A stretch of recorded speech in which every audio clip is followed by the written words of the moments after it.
you to the entire CSP community, folks that have joined us today, folks who are going to be watching on the replay and the recording. So grateful for everyone coming and giving me the opportunity to speak and share about my own journey and about the journey of so many Jews who are working with psychedelics in lots of different ways. So I'm going to start a presentation now.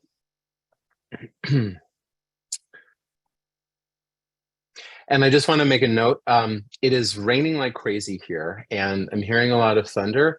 Chas v'shalom that the power should go out. But if it does, Ari, we're going to have to find a rain day reschedule for this event, but you know, we'll do what we can. But it's so just in case, if your power goes out, you can turn your phone into a hotspot and use it to get back into the program. Great. Okay, good. Perfect. I'll do that. Make sure that I'm as charged as possible. All right, here we go. So welcome everyone. Again, my name is Rabbi Zac Kamenetz. No relation to Roger Kamenetz that came up earlier. He is a friend, but he is from a different Kamenetz. He's from the Belarus Kamenetz, and I'm from the Pollan Kamenetz. But I wanted to just make clear right before we start that Shefa solely provides education and support around psychedelic experiences. In no manner does Shefa encourage, induce, or substantially assist a person to engage in illegal conduct, but acknowledges that Jewish people use sacred substances, and Shefa believes that it is its spiritual obligation, and there is a religious imperative to provide Jewish context, support, and harm reduction services to all such divine psychedelic experiences. Just want everyone to still know, psychedelic use, regardless of the substance or setting, entails significant risk, even in places where it has been legalized, decriminalized. You might have seen things in Oregon, Colorado, places like Oakland, Washington, D.C. There's still no federal declassification, meaning moving from illegal to legal in some settings or legal for recreational use of psychedelics in the United States. And so just want to make sure that I'm not saying that, I'm not giving my gushpanka, I'm not giving my hefsher, I'm not giving license to people to use these things. This is really for the purposes of a future where these things might be more available than they are today. So just to make that very clear. Okay, so I want to do some level setting. It's very important that I want to make sure that people are coming to this topic from a lot of different starting points. And it's important to make sure that we all have just a little bit of background information about what we are talking about. Psychedelics, entheogens, what are all of these terms? What do they mean? And I also want to share a little bit about how I got here, where my path and psychedelics began to intersect. I learned the last time that I gave this talk, and it had been a long time, that we have all been pollinated. This is Michael Pollan. He's a neighbor of mine.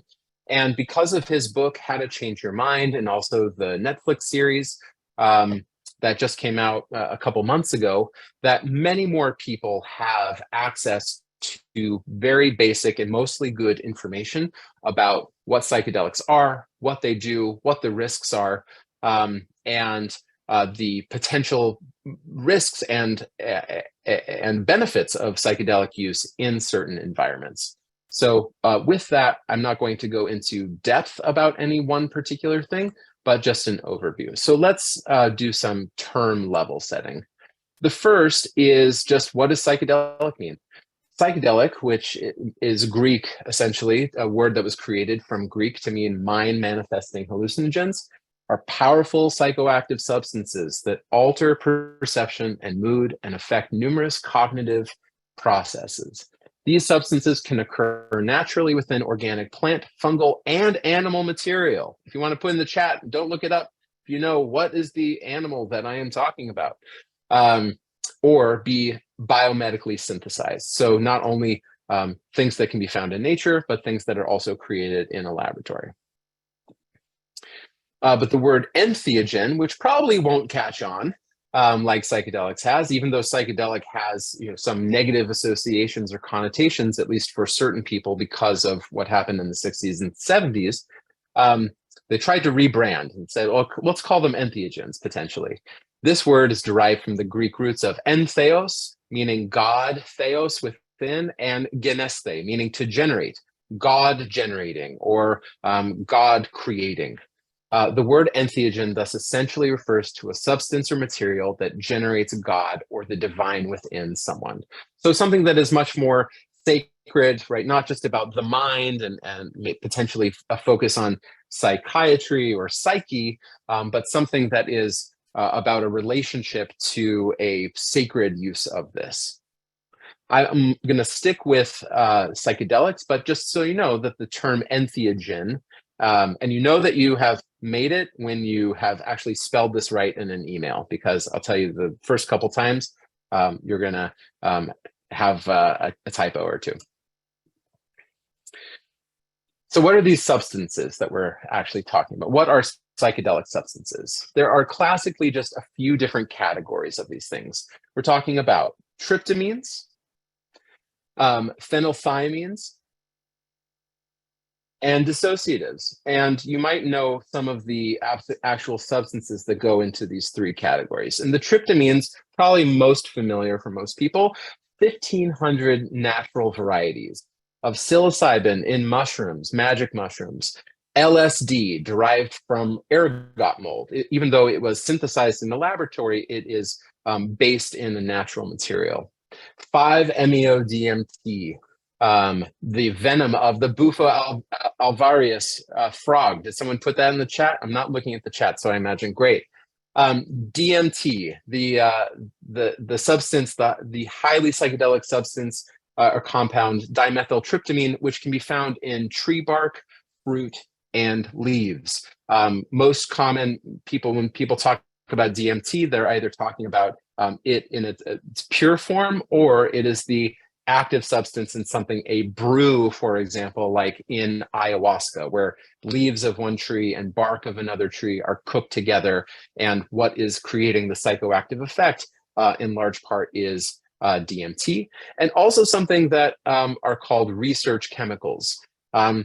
There are all of these the varieties of psilocybin, LSD, DMT, all these things. There are these unique or novel compounds that I would say people online are creating in their own laboratories and are selling them so that they can sell them and potentially not be detected by law enforcement. It's not LSD, it's LSD-1. So that also is just there, just so people have some information about that. In these varieties, there are about 40 synthetic varieties of phenethylamines. I did not include in this list things like methamphetamine, even though it is in that category. It's not considered a classic psychedelic, but neither is MDMA, but we won't get into these things. But MDMA, otherwise known as ecstasy in some settings, MDMA is created in a laboratory, is a synthesized compound, and is probably the leading edge for psychedelics being used in a therapeutic setting. Probably people have seen that news as well. Something that is less well known called 2CB and mescaline, which can be derived from cacti, but also can be synthesized in a laboratory.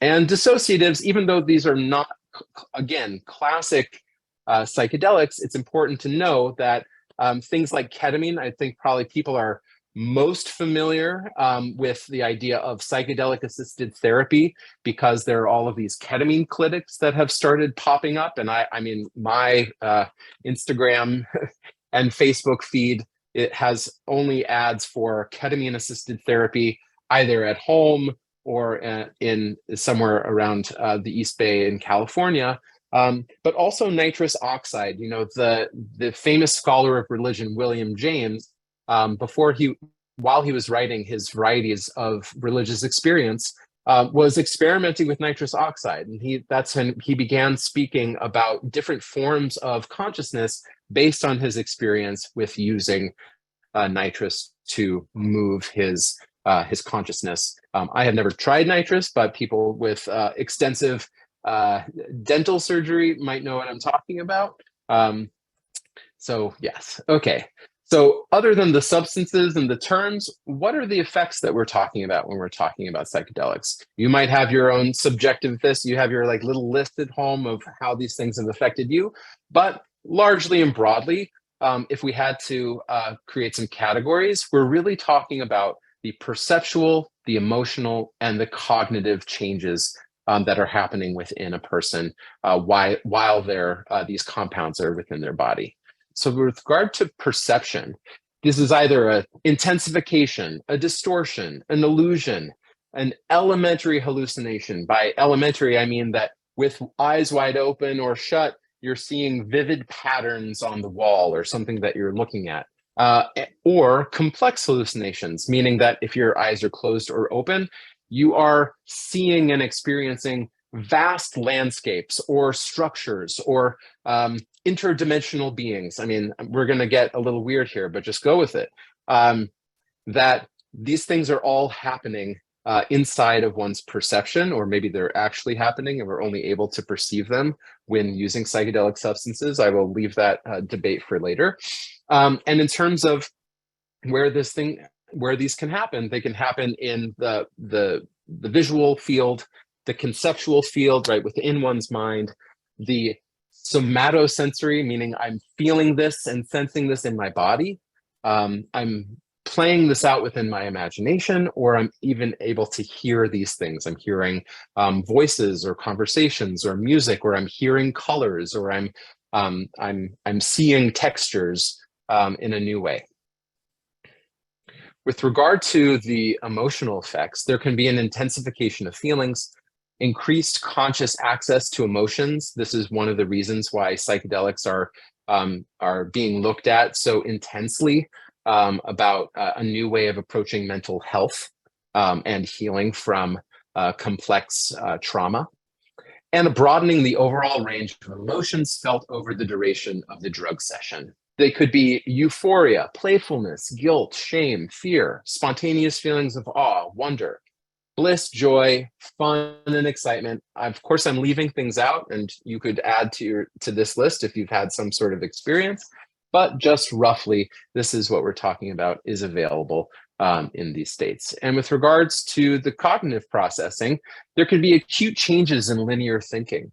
There could be creativity and novel associations and image or concept fusion. There could be flexibility in one's thinking about a particular issue or person or situation. And there can be an openness to change. There also, I just want to add, there can be a lot of fear and the feeling of restrictiveness. The hope then would be that whoever person is with could help them move through that. So while I'm sharing mostly positive effects, there of course can be negative effects that are happening, excuse me, as a result of being with these compounds.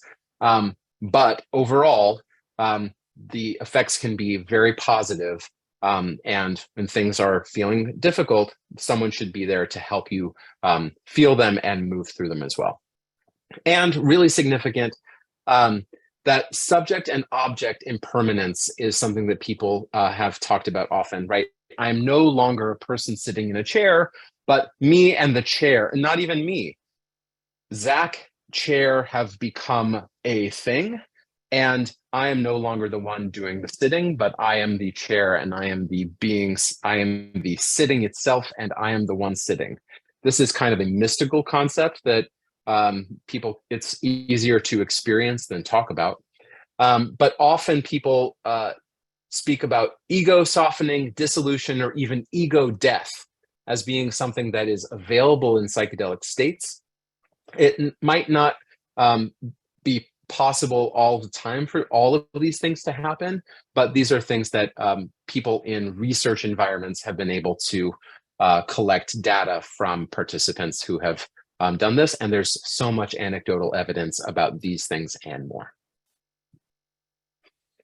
Okay, so when we're talking about psychedelic use, it's also really helpful to think about these things with regard to human culture.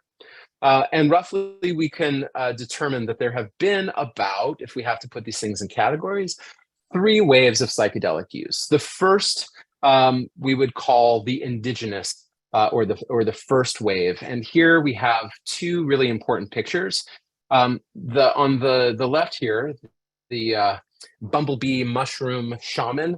This was actually found on a cave, drawn on a cave in Algeria, amongst some of the oldest cave paintings that we have actually been able to find that have been preserved. This is about from 9,000 years ago. And we see that this person is covered in mushrooms, holding mushrooms, and is some sort of mashup between a mouse and a bee. And the people who have interpreted this have been able to guess that this is actually the vision of the shaman of these people who has used psilocybe mushrooms, magic mushrooms, and this is what was perceived them looking like. And to connect this to a very important person in this indigenous first wave is a woman and a healer and a community leader, Maria Sabina, a poet. She is from the Mazateca tribe of what we call Mazateca Indians in Mexico. And her story is actually quite tragic. She is one of the first, she is the first person to let a Westerner come and not only to observe her mushroom healing, not just for mental or spiritual healing, but even just conflicts between neighbors or questions about what a community is supposed to do for some conflict. And what happened, unfortunately, is because of her openness to having these Westerners come in, that her entire her entire town was flooded by hippies, Westerners, journalists who wanted to experience what had been written about in Life magazine, and it ruined her community. She was excommunicated from her community. Her house was burned down, and what's even worse is that today in the modern psychedelic renaissance, she's not often mentioned as being a major figure. So taking the opportunity to honor Maria Sabina, all of her work, even in the tragic work and the tragic choice that she made, wanting to help, and it ending very badly for her. But that is connected directly to this second wave of psychedelic use. Tim Leary, here, the guy on the left here, that handsome fellow, right next to Richard Alpert, who then became Ram Dass. So because of that Life magazine article detailing the mushroom ceremonies of the Mazateca Indians, Tim Leary got his hands on some of these mushrooms and brought them back to Harvard, where he was a PhD student in the psychiatry department. And through his own personal investigation, but also in some experiments, he started to determine, along with his partner, Richard Alpert, that there was potential for mushrooms specifically, but then also other psychedelics, to be integrated into psychiatry, that sense of openness, the availability of people's emotions, understanding issues and problems in novel and new ways, was a very significant moment for Western psychiatry. And that launched the Harvard Psilocybin Project. You probably might know the history or not, but there's plenty of it online, that they were both fired for various reasons. And after they left Harvard, they became gurus and leaders of this new psychedelic movement. Tim Leary is this merry prankster who wanted to dose the nation, dose all of the leaders with LSD. And Ram Dass, who eventually, even though he was psychedelically engaged, he found his way to his guru, Neem Karoli Baba. And from his guru, he learned that he could achieve these states of consciousness without the use of psychedelics. So how could, as he was very fond of saying, he would get high, but he would always come down. And he wanted to learn how to get high and not have to come down. So then we see this transition, at least for Ram Dass. So that is the second wave, and I think maybe a lot of people on this call have been very present for the second wave, so we're happy that you're here. And then finally, the last wave is called I would call the global wave, this third wave, where after Prohibition in 1971, because of the Controlled Substance Act of the Nixon administration, where all research had been shut down, all of these substances and materials had been made illegal for the most part. Not until 1991 was there any research that was allowed by the FDA or by the US government. Until, and we'll talk about two specific figures, but here, this person, Dr. Roland Griffiths of Johns Hopkins University, was one of the first people to apply for the ability to use magic mushrooms in a clinical setting at Johns Hopkins. And that is where also my story begins as well. But I will say just a little bit more about Roland before I go there. So Roland initiated this research program investigating the effects of psilocybin in healthy volunteers at Hopkins. In 2006, he published this landmark paper, Mystical, and this is the real title, Mystical Type Experiences Occasioned by Psilocybin Mediate the Attribution of Personal Meaning and Spiritual Significance 14 months later. You can read this paper online. It's very interesting.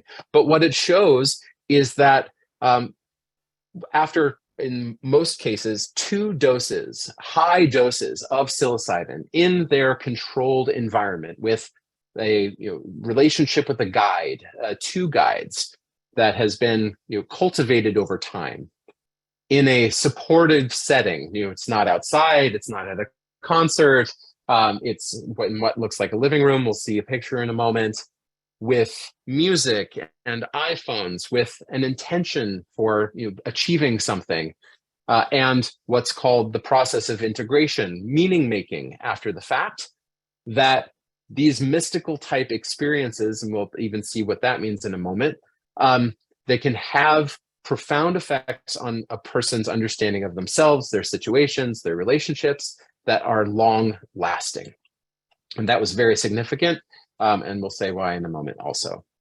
Because the paper signaled the reemergence of studying psychedelics for their potential mental health benefits, with the emphasis on the mystical experience as their major catalyst. So what is a mystical experience, and why does it have that effect on people? We'll speak about. And further studies were then created because of the success of this study. And I just happened to be a member of a cohort of a study that was concluded in 2018. There I am. Hi. My beard was a little less gray and a little longer then. This is me at the end of my second session at the Johns Hopkins Psychedelic Research Unit, the Center for Consciousness and Psychedelic Studies. So in 2016 and 2018, through 2018, they launched this religious leader study, and 25 clergy from diverse backgrounds were found to have never used psychedelics before and were interested in the effects of psychedelics and whatever they were going to be researching.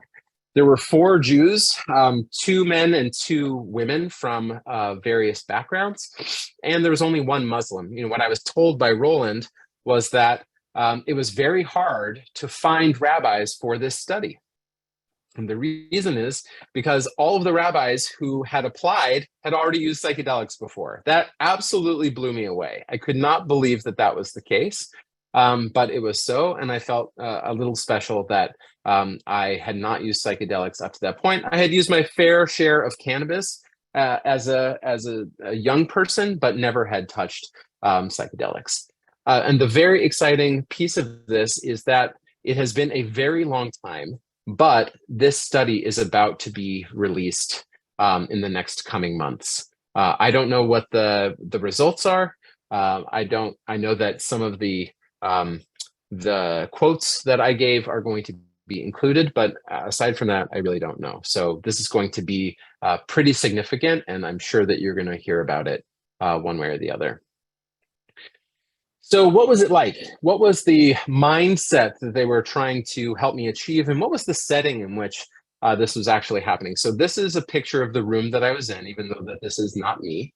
As you can see, it looks like a living room, but this is actually an office and a research unit at Johns Hopkins University. And here's some features. There's the guides sitting on the floor. This is one of my guides, Bill Richards. He's been a leader in the psychedelic research world since the 60s and 70s. This is Mary Casamano. She's the director of guides now at Johns Hopkins. I'm very comfortable here on this wonderful couch, very spacious, covered with a blanket. You get cold and hot. Let's see, there's a Buddha here. Here's an original basalt mushroom statue that was used, I think, somewhere in Mesoamerica. A red rose that I was prompted to look at some point. So feeling very supported by these people. Here's the headphones connected to the music system and the eye shade. This idea that I was instructed to go inward, that there was something that was going to emerge from within me, that I didn't need to talk. There was nothing that I needed to do. I didn't need to perform for them, even though the cameras were rolling. But that whatever I needed to do was happening inside me. And to support this effort was a playlist. You can, if you know what Spotify is, or if you have Spotify, you can find this online. You can search for Johns Hopkins mushroom playlist, and you can find it. And you'll notice here, just in some of the titles, let's see, I've got Om Namah Shivaya, Alleluia, Behold the Bridegroom, Brahms, lots of Brahms, and Bach. You know, this was a playlist that was created by this guy, Bill Richards, who has a Western, even though, you know, he would say he's a secular Christian mystic, that this was created, this whole setting was created by people who are not Jewish, who are mostly white, who are Christian in their background, even if they are not Christian themselves. And so I was starting to feel, even though I was really enjoying the music in the setting at the time, like, wait a minute, who is this for me? You know, they included one Jewish song in the entire 6 hours that I was on the couch. It was a cello by Max Bruck of Kol Nidre. That was it, Kol Nidre. So, you know, the idea being that they were hoping to create an experience, but with somebody else's music. Were they trying to create a Jewish experience? Not clear, but we can talk a little bit more about that when we talk about Jewish psychedelics. But how would they actually study me? What would be the criteria for knowing if I had a mystical experience or not? Well, there is something called the Mystical Experience Questionnaire, the MEQ. You can go online and find this. But after my 6 hours of very intense psychedelic journeying inside myself on this couch, I then had about 45 minutes with an iPad of having to do survey after survey about what my experience was like. So for example, you know, here's the instructions. Looking back on the entirety of your psilocybin session, please rate the degree to which at any time during that session you experience the following phenomenon on a scale of 0 to 5. Number 1, freedom from the limitations of your personal self and feeling a unity or bond with what was felt to be greater than your personal self. Number 8, experience of the insight that all is one. Whose insight is that? Is that a Jewish insight? Number 10, gain of insightful knowledge, experience at an intuitive level. So all of these things were trying to be studied, but there were categories that were not necessarily from my tradition. Did I have an encounter with the Baal Shem Tov, the the founder of the Hasidic movement? Did I experience Tzimtzum, the contracting of the divine presence in order to make room for reality, right? A Kabbalistic notion. None of that was present, but I was asked to determine if I had encountered gemstones or architecture. So while they were trying to create something that was standardized, in some ways, the particular religious experience or spiritual experience of a rabbi could really not be ascertained. And so I find that there were limits to this project as well. So what was my integration? What was my meaning making? If you search for me on the internet, you can find articles that I've written and interviews that I've given about this topic, about my experience. But at my dose, I would say psilocybin can indeed occasion mystical type experiences. I can say confidently that what I experienced was a mystical experience, a religious experience. And I would rate my sessions in the top 5 experiences of my life. I became a religious person when I was 15 because of a spontaneous mystical experience. I had known that feeling quite well, and I know that I'm unique in that way. But I would say that it is up there for sure, and the birth of my children. There were radical shifts in my sense of self, purpose, and agency. There was some Jewish content. I experienced 2 poles of the Kabbalistic tree of life: chesed, compassion or magnanimity, balanced with din or gvura, strength, constriction, boundaries. But it was all Jewish because I'm oriented that way. People who are Jewish say, well, I've never had a Jewish experience. And I'm like, yeah, because you haven't potentially put in the preparation toward that, or you don't orient yourself like that. You orient yourself like that differently. So of course it's going to feel different. It's not just a Jew takes a mushroom and, sees the Holy of Holies.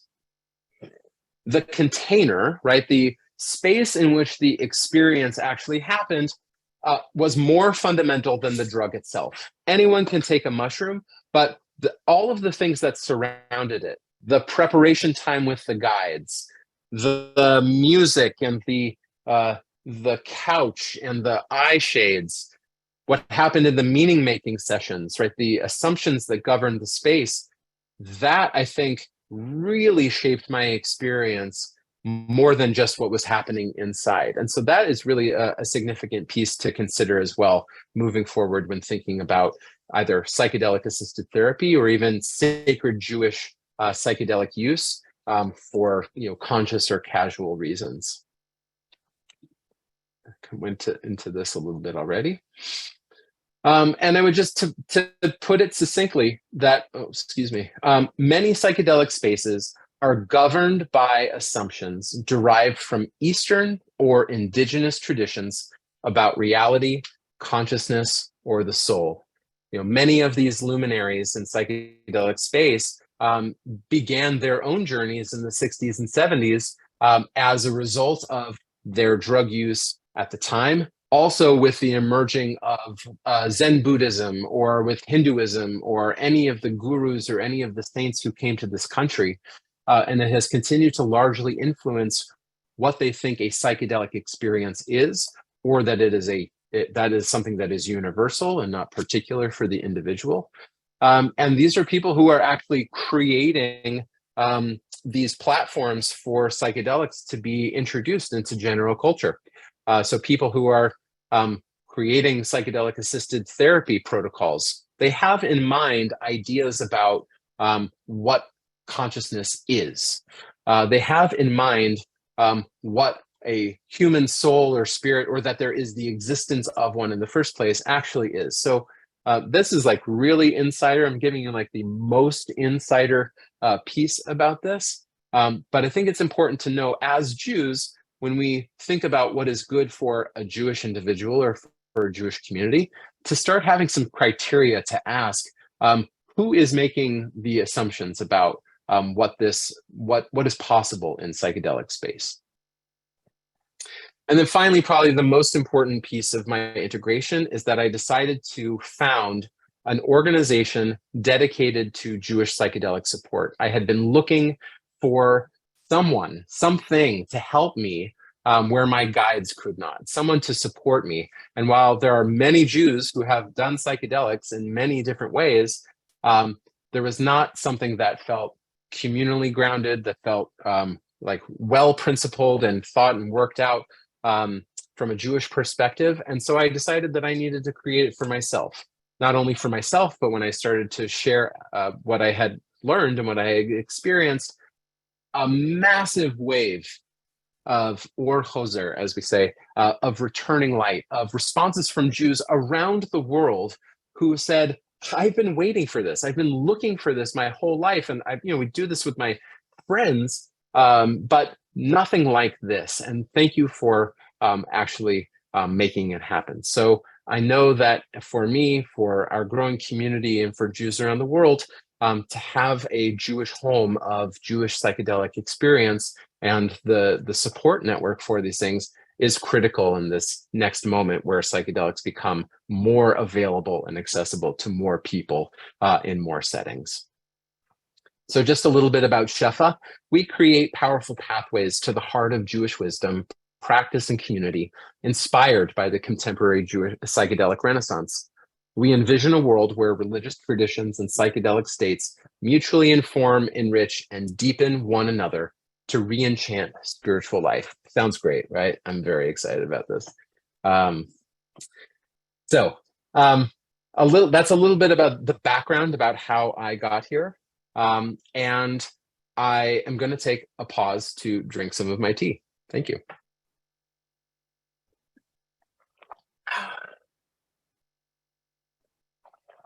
Everyone in my household is sick.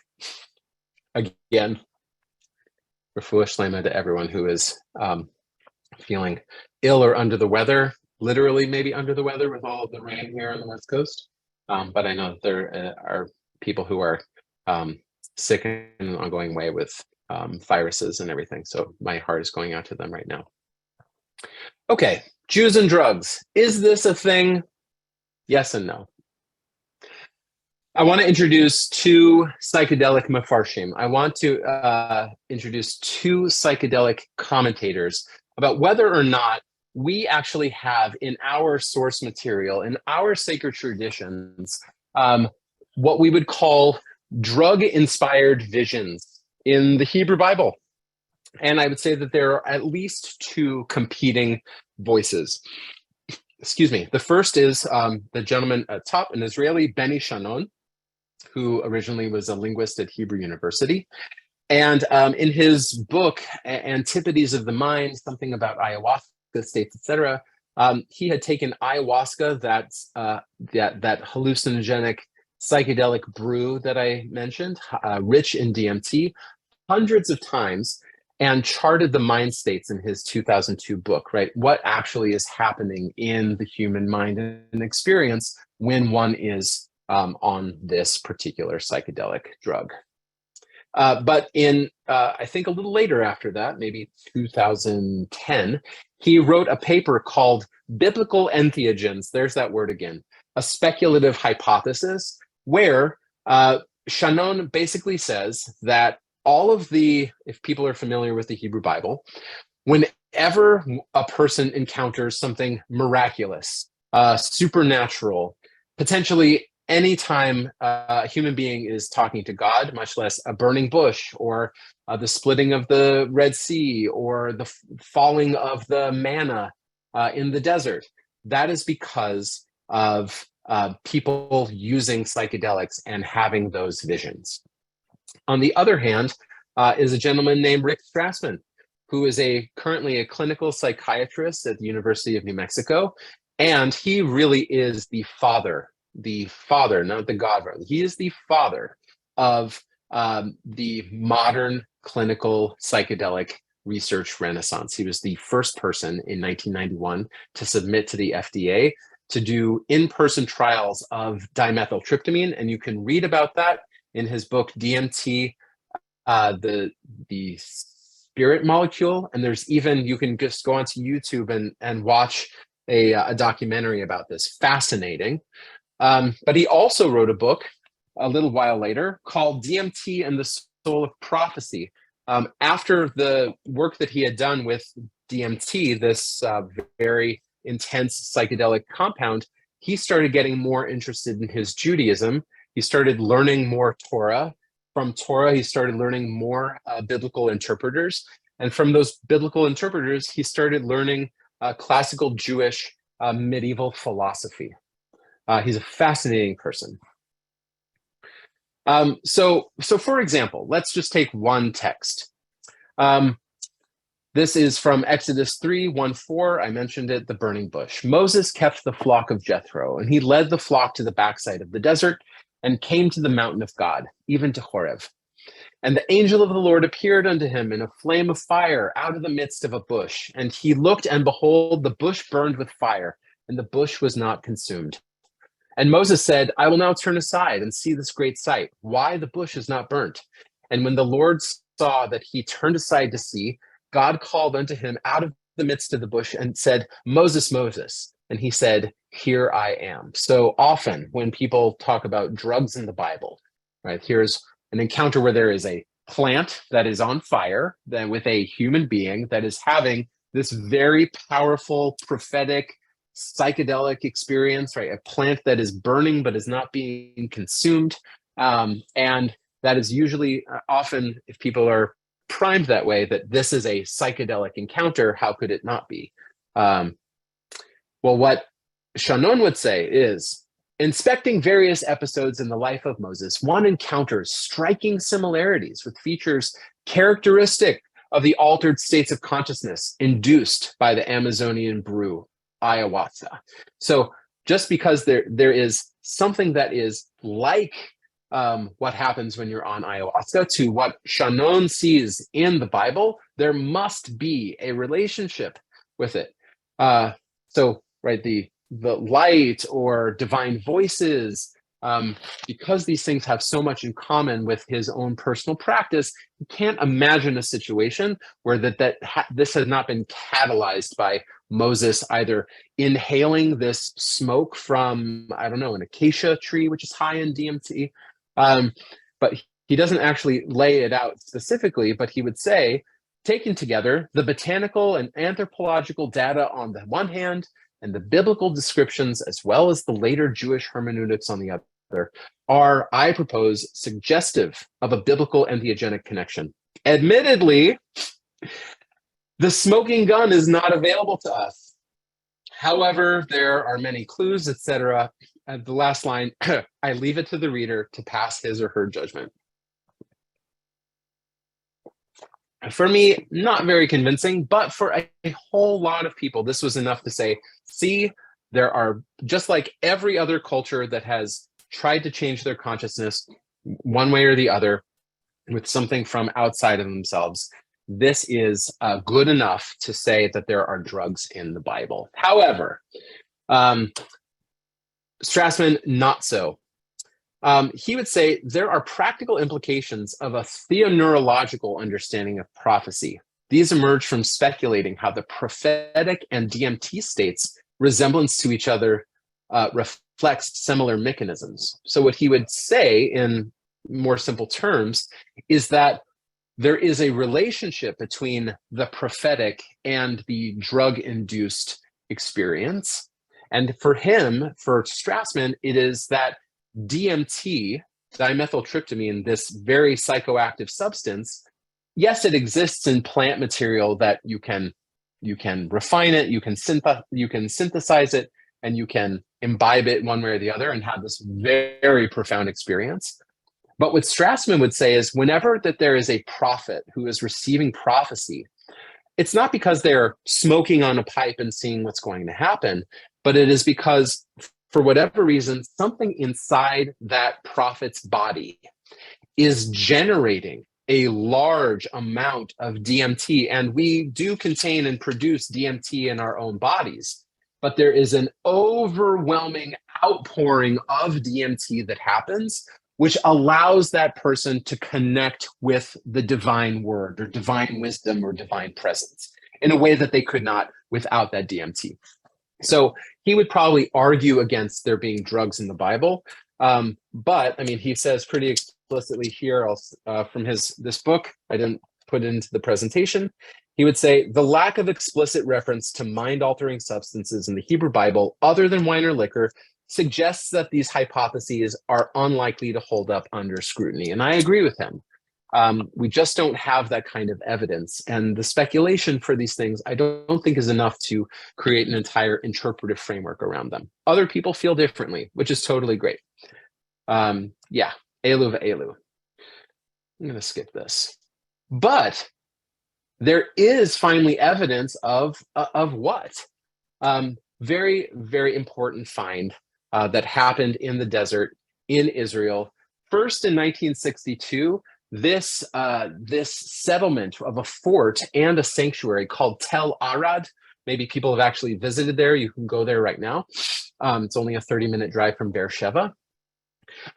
This was really only interesting since 1962 because, for a lot of reasons, but many examples of very early Hebrew script were found at Tel Arad on various ostrakhan, on shards of pottery, to be able to help us understand the development of the Hebrew language. However, there was also found at the time what's called a mikdash. There was a sanctuary that has, in the clear Canaanite style of a sanctuary that exists throughout the area, of two incense altars, the large one and the small one. You can see here on the large one on the left, right, the small one on the right. And this ash that was burnt, an incense altar, we find throughout the ancient world. But not until 2002. Think about that. Discovered in 1962, but only published in 2020, not 2002.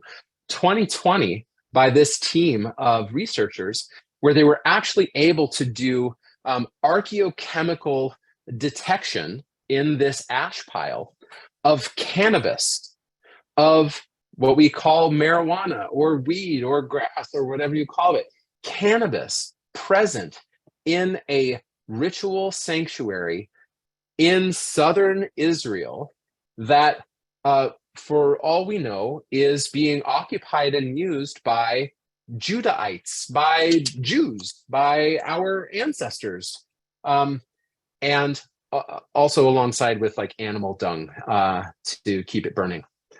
So this is really profound. It's incredibly powerful. People for a very long time had been trying to surmise, for example, in Exodus 30, when Moses is being instructed to create the incense for the altar inside first the portable sanctuary, the Mishkan, and then the temple, the Beit HaMikdash, that all of these herbs and spices are supposed to be put together for the burning of this. There is one term here, kane bosem, aromatic cane, a kind of reed that is really not really well understood or attested, but kane bosem, and then maybe potentially coming to kane bosem, and then kane bos, and then cannabis. Is cannabis present in the Bible? Some people would emphatically say, yes, of course, this is very obvious. I'm a little bit of a minimalist. I like to be a little conservative with my biblical psychedelics. So I say maybe needs more investigation.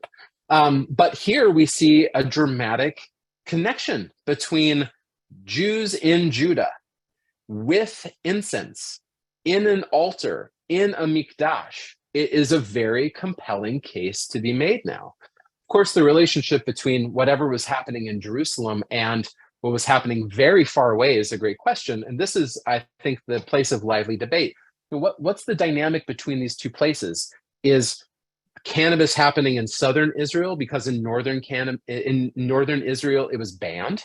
Certainly in southern Israel, where there is actual animal dung that's happening in the Mikdash, we know from the Mishnah and the Talmud that urine and fecal matter is absolutely prohibited in the Mikdash area. So what's the order of things? Is what comes first? Is one in response to the other? I think that's the meaning-making process of it all. But many Jewish potheads that I know actually, they see this as My ancestors, here we are, still smoking weed after all of these years, just like people right by Beersheba. So I think only because this was released during COVID and only just a couple years ago, it still has not reached the consciousness of the Jewish people altogether, but I think will in the coming years. But what about the rabbis, right? We're not biblical Jews, we're rabbinic Jews. Did the rabbis have any drugs that they used? Still needs a lot of investigation. I have not found so much evidence, but they do talk about drugs, at least in one place here, from the Babylonian Talmud, Yoma 72b. Rabbi Yehoshua ben Levi said, "What is the meaning of that which is written in the Torah? And this is the Torah which Moses placed before the children of Israel. V'zot haTorah asher sam Moshe." You might recognize that line from synagogue. You know, when we pick up the Torah and we point at it, we say, "This is the Torah. V'zot haTorah asher sam Moshe sam." Right, placed before. This is the Torah that Moshe placed before the children of Israel. But that word sam can also have a different meaning in Hebrew. And that is the word for drug, right? This is the Torah which Moses dosed the people of Israel with. So he goes on to say, if one merits, it becomes for them a drug of life. The Torah actually becomes a drug that is life-giving. But if one does not merit it, it becomes for them a drug of death, right? Torah holds within it the possibility and the potential for life and death the same way that a drug does. That is so amazing. And this is emphasized by another statement. This is what Rabbi said, but I'll leave that for later. So we don't have any explicit mention of using drugs to shift consciousness in the rabbinic period. But I think that this is an important model, right? That Torah is the drug of the Jewish people because it can shift consciousness, and it can shift consciousness to have a good trip, but it can also shift consciousness to have a bad trip. And we don't really see psychedelic rabbis emerge until the 60s and 70s. Again, maybe you're familiar with these very young guys.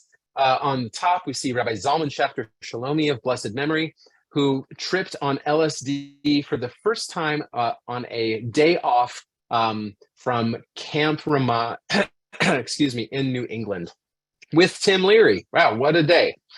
And he wrote about his experience in a trip report, about 50 pages that were written up about his, what he called his Aliyas HaNeshama, a mystical ascent of the soul.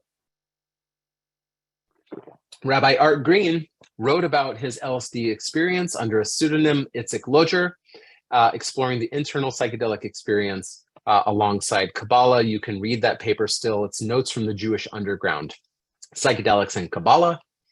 And they wrote to each other. I interviewed Rabbi Art Green and I asked him, so what, did you only do this once? He said, no, about 10 times. And then I wrote it. But they shared notes. They would do LSD and then they would write each other and compare and contrast what they were working on personally and where their psychedelic journeys were actually bringing them. But we also have, not everyone was on board with this. People who were just a little bit older than them, Martin Buber being the oldest, he was not excited about the idea of psychedelics being a way to enter into a relationship with the divine. As someone who was so focused on relationship, and seeing someone like Aldous Huxley, who was one of the first Westerners to write about a drug experience and have it be so popular in his book, The Doors of Perception, he was really focused on the gaze, what you are looking at when you are in contact with someone, Martin Buber.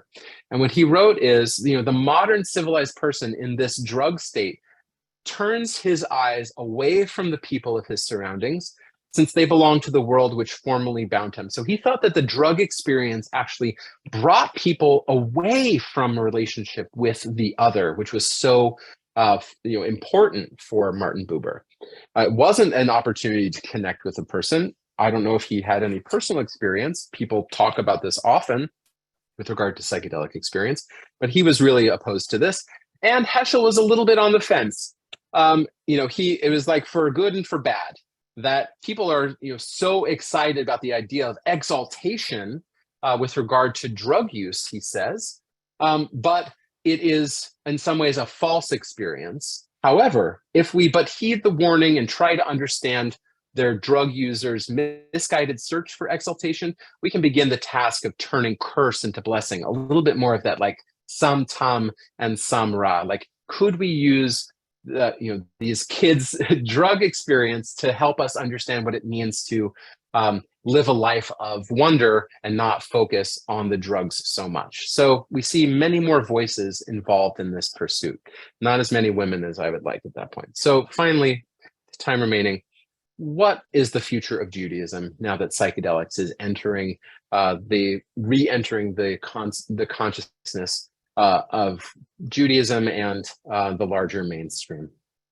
We have, I think, first and foremost, the opportunity to heal from our core wounds, either through psychedelic-assisted therapy, if it's in a therapeutic context, or in a sacred context, where the healing that happened in those indigenous settings was not because there was a doctor, not necessarily a licensed professional, certainly someone with a great deal of experience, but outside of what we would consider a medical model to a communal model.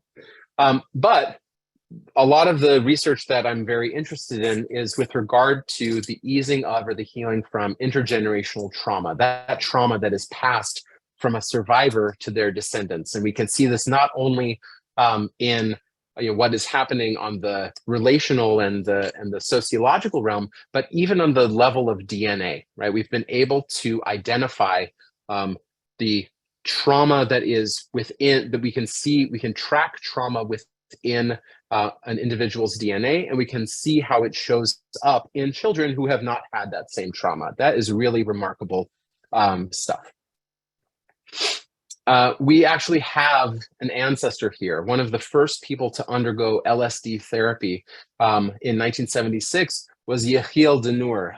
You might know him as Yehiel Feiner, Katsetnik 135633. He wrote Valley of the Dolls or House of the Dolls. And he also testified against Adolf Eichmann because he was a prisoner at Auschwitz and had actually observed Eichmann. So he was on the stand in Israel and actually passed out while he was giving his testimony. You can see that on YouTube as well. He details his experience in LSD therapy with a Dutch professor, a Dutch therapist named Han Bastians, who was trying to treat Jews who were released from the concentration camps with LSD. He wrote a book about it called Shiviti, a Vision. It's a very challenging book to read, but you see in that book the challenge of communicating a Jewish experience to a non-Jewish therapist or guide. We have another Jewish therapist. Excuse me, drink some more tea here. Dr. Rachel Yehuda, who lives in New York, and she's now the director of the Center for Psychedelic Psychotherapy and Trauma Research at Mount Sinai. What is possible? How does psychedelic assisted therapy actually help us heal? She says that if you're put in the exact right state where you're not afraid of your emotional reactions or memories, you have maximum interpersonal trust, a minimum of self-blame or guilt, or any of those things. This is the best state. This is the state that is a perfect place to be to start processing very difficult traumatic memories and really catalyzing a therapeutic process. So this might be available for some people in regular therapeutic settings like psychotherapy, but for many more people, potentially, because of the openness, right? All of those psychedelic effects that I mentioned before about perception and cognition and the emotional states, that level of openness, that level of novelty of seeing the world, the self, the relationship, my body, and my past in profound new ways could really be a powerful catalyst for healing for more people. I'll just say briefly that there's also potential for reigniting religious experience or reigniting spiritual depth of one's tradition, regardless of its Judaism or otherwise. This was something that was of interest to a monk named David Steindl-Rast. He wrote a paper, an article called Reigniting Our Mystical Core, where he said that over time, because most religions are founded on these profound mystical experiences, not necessarily psychedelic, but non-ordinary experiences of their founders, where people are directly in touch with truth, goodness, and beauty, that over time, those experiences, they become compartmentalized, they become institutionalized, they become calcified. And the way that religious traditions that were involved in trance states, they would then come back to that originary state, which was the inspiration for the tradition in the first place, and the whole system would reignite itself. But over time, and because of history, and the loss of trance as kind of a core religious experience, those things become they become dogma, they become legal, they become ritual, and not enlivened in the way that they were potentially in a former moment. I want to be aware of the time. So I just want to say that there is the opportunity to look at our traditions, new traditions that we have not even been aware of, as a framework, many frameworks for psychedelic experience. But also, if we're not excited about psychedelics and what they might hold, but we are interested in approaching our religious traditions and the ecstasy that might be possible through engaging them in a different way, we have models to be approaching this from a Jewish way. Thinking about set and setting. What is our mindset? What is our mind frame? We have language for that. That is derived from the Mishnah itself, keva and kavana. We have a number of traditions from Hasidic and Kabbalistic sources about how to prepare for such experiences, how to explore within them. We have lost these things over time, mostly as Westerners in Western countries, where part of becoming a member of a nation state meant looking like Christian neighbors who were largely non-mystical, and over time then creating institutions around modern Judaism that had lost its mystical core. Could we reinvigorate the system by bringing more of these practices back in, especially when psychedelics are going to give the opportunity for people to access them reliably, repeatably, and with, I think, significant effect on how profound they are for them, just like we saw with Dr. Griffith's work. So again, there's plenty of content to be able to actually look at here. What are all of the models? What are all of the words? But I want to make sure that I leave time for questions. I know I see that there's a lot of chat, but I'll just leave you with my questions. How do we best support people on the leading edge of these explorations right now?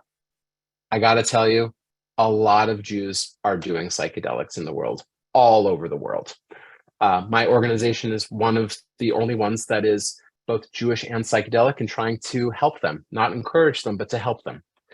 How do we think about these topics while also thinking about the drug war and its victims as intimately connected? We feel quite privileged to talk about drugs and how potentially amazing they are and how they can help, while in Oakland, in San Francisco, different communities, people of color largely, are being arrested for using their drugs of choice to change their consciousness the way that they want to.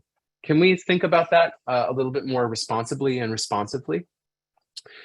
What criteria do we use to assess claims coming from research and biomedical companies eager to earn major revenue from this?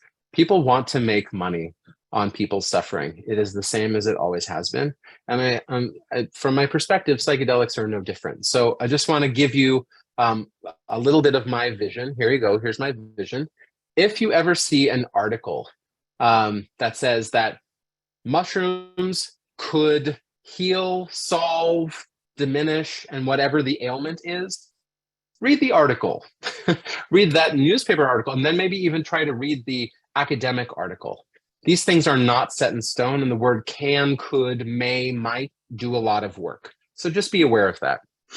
And just maybe to drop down, I can send this presentation to everyone. You can review it. Do psychedelics have theological significance? And for whom? Individuals, communities, all of Israel, all of humanity. If people are able to access these very meaningful states where they are receiving information, is it only for them? Is it for the greater population? Is this like prophecy, or is this like something else? That has yet to be determined for the Jewish people, if not all people. This is actually going to be a major question to be able to have to figure out. Maybe not next year, maybe not in 10 years, but in the coming years. So I want to thank you again. Thank you, Ari, for having me here. I want to open it up to questions. I know that there's the chat. So Ari, what do you say? I'm here, and we've added time to this lecture, so we can do a little chat if you unshare the screen. Yep. And if you have more questions, please feel free to share them. Let me just open the chat for 1 second so people can chat publicly.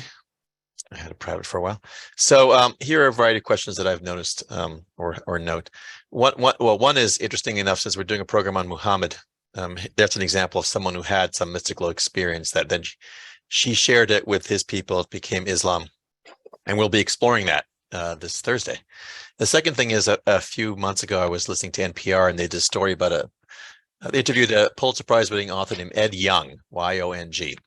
And he wrote a book called An Immense World, How Animal Senses Reveal the Hidden Realms Around Us. And it was fascinating. And what he said is that the world is, what we see in the world is what we can only see. But there's a lot more going on in the world. We just can't see it. But if you can imagine what animals could see, and then he goes through what animals see, and it's incredible. So my question to you is, when you're on mind-altering drugs, are you, hallucinogenics or psychedelics, are you seeing the world as it really is because now you have a different way to see it, or is it a different experience? This is an amazing question that I don't have an answer to, because I think that what you're talking about is essentially called psychedelic epistemology, meaning what is the nature of the information that we get when we receive it through being psychedelically active. Certainly, there are people who say that whatever is happening is only happening as a refraction of the information that is available in the mind, right? It's a new way of looking at old information versus new information that is coming in from a novel source. I think there has not been enough study about this specific question. I'm really glad that you asked it, because it's so critical, and I've actually written about it in a previous newsletter of mine, because this also comes up with regard to revelation and prophecy, right? Is anything that came after the revelation at Har Sinai, is that new information? Why wouldn't it be included then? And then different chachamim, different tzaddikim, different saints and wise people trying to comport, like, yes, this is a new revelation. Like Rabbi Nachman says, this was never revealed. I am bringing this in a new way, versus someone like Isaac Luria, who said, this is all on Har Sinai, and I'm just kind of drawing out all of the particular details of what's happening. So again, there are multiple models of thinking about how it's possible, but I'm not going to put my stake in one camp or the other yet, until I see more research. Thank you. That's a great question. It's a good book. Now, I will share. There's lots to share after this program based on this presentation. The questions that people had about your personal experience, did you go in it? Did you go in it with an intention? In other words, did you hope to achieve certain things? And you were under the influence of the psychedelic for 6 hours, you said?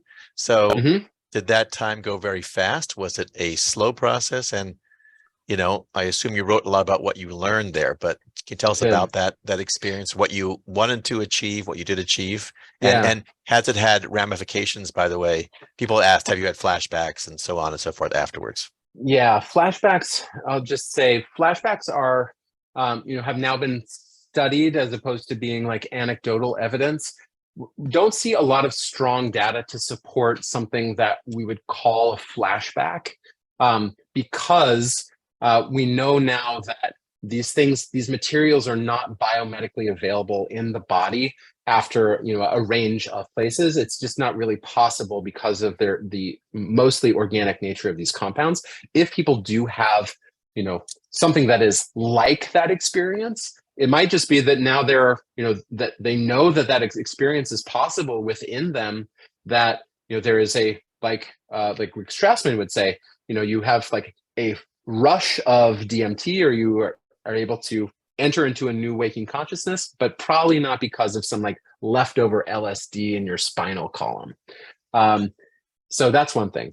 Two is about time. I would say the first one felt timeless, and the second one felt like I could not get out of there sooner. I like kept asking, like, is this over? Can I please go home? And the first question, I know I'm not answering one, but I'll answer another. My intention in going into the experience was very personal. I had said that I had a mystical experience when I was 15, and I became religious because of it, became fully observant. My parents were not observant. My stepfather is not even Jewish. Shomer Shabbos, Kashrut, a life dedicated to Torah, and a very abiding and intimate relationship with Hashem, with divinity. Different from my peers and different from a lot of Jewish people that I know. But after my wife and I got married, we experienced several years of infertility, and we removed ourselves from the community because it was really just too hard to see communal activity. Basically, everything reminded us that we did not have children. And that feeling of intimacy and the natural desire, wasn't even natural desire. It's like doing mitzvot was just my automatic. That really slowed down and almost completely stopped while we were suffering this, psycho-spiritual trauma. And so going into this experience, thank God we had the third round of IVF was successful. We have, thank God, 2 beautiful children. And I wanted to go into that experience and meet God again. Like, okay, you came to me the first time, I'm coming to you. And I wanted to reignite that thing. That did not happen exactly, but I think that the intention was important and significant. And I'll just say my first experience was beautiful, brilliant, full of love and light and gratitude. My second was complete darkness, the void. No relationships, no light, no nothing, just like in a hatch with the door closed. The cosmic boredom, I would call it. And then the interplay between those two things became really meaningful. Sometimes there is presence and light, sometimes there is absence and darkness, and both of those things are part of a religious life. I just didn't know that yet. Thank you for sharing that. Would you be amenable to sharing what your mystical experience was when you were 15, or is that? Yeah, at another archaeological site, strangely. I was on the Alexander Muss High School in Israel program in 1997, 96 or 90. It was 97, March of 97. And my teacher, Don Peterman, had taken us to Tel Gezer, which is another archaeological site right outside of Jerusalem, and showing us the levels of civilization basically built right on top of each other. Here's the Canaanite, here's the Mameluke, here's the Egyptian, here's the Israelite. I had never seen time and space presented to me like that. And in that moment, I felt truly I could have been infinity. I felt my brain open up to, I hope no one thinks that I'm weird, but it doesn't matter because it happened. I felt my brain, my mind, my soul open up, wake up. And when I woke up, I saw that there is a divine parent who cares about me, who knows me and wants to have a relationship with me. There is a way as a Jew to have a relationship with a divine parent, and that is through mitzvot and through Torah study. And that I had a calling in this world, and it was to further what that meant for me and for wherever I went. And so we got on the bus. It took a second. It probably took a second. We got back on the bus. We went to a falafel stand to go to the bathroom and get some food. I bought my first yarmulke, put it on my head, and I was religious. I didn't know what that meant. I went home. My parents were totally freaked out. I wouldn't get in the car on Saturday. I wouldn't eat lobster bisque anymore. And I was learning Judaism from the Jewish catalog, from Art Green and others. That was my teacher. I'm a little more advanced. You can see I have many more books than just the Jewish catalog, but that book really brought me home. Thank you.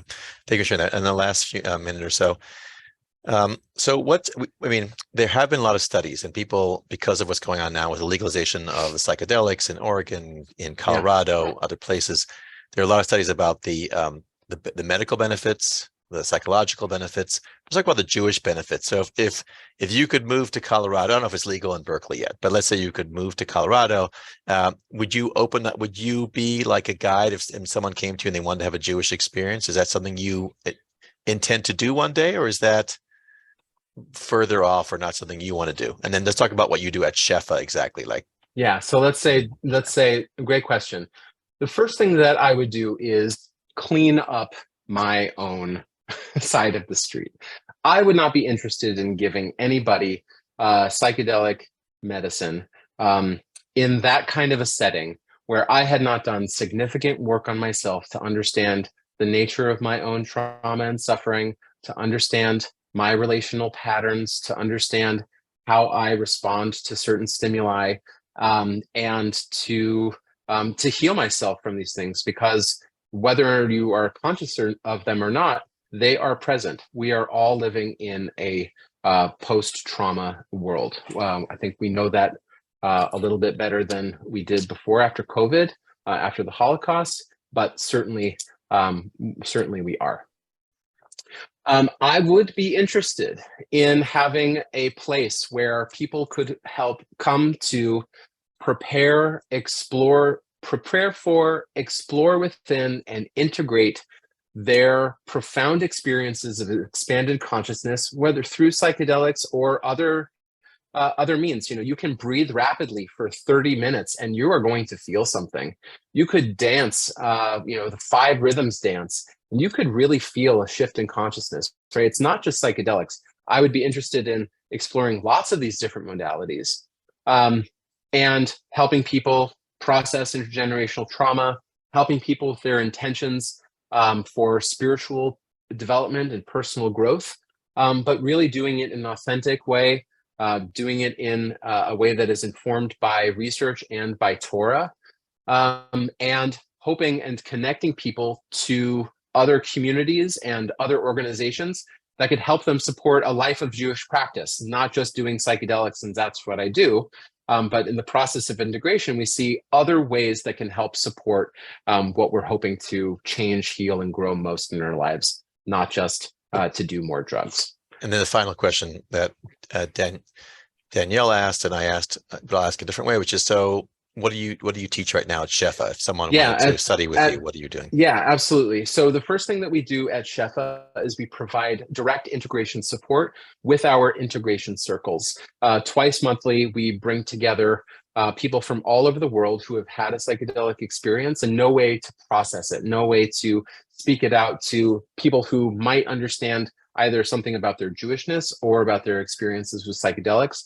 These are facilitated by our rabbinic intern team, who are hoping to be, psychedelic-assisted chaplains and guides one day also through their rabbinate. And that has been a very meaningful experience and platform for many people. We also are doing a lot of teaching about like the Torah of consciousness and healing. Like, what are those traditions? Where can we find them?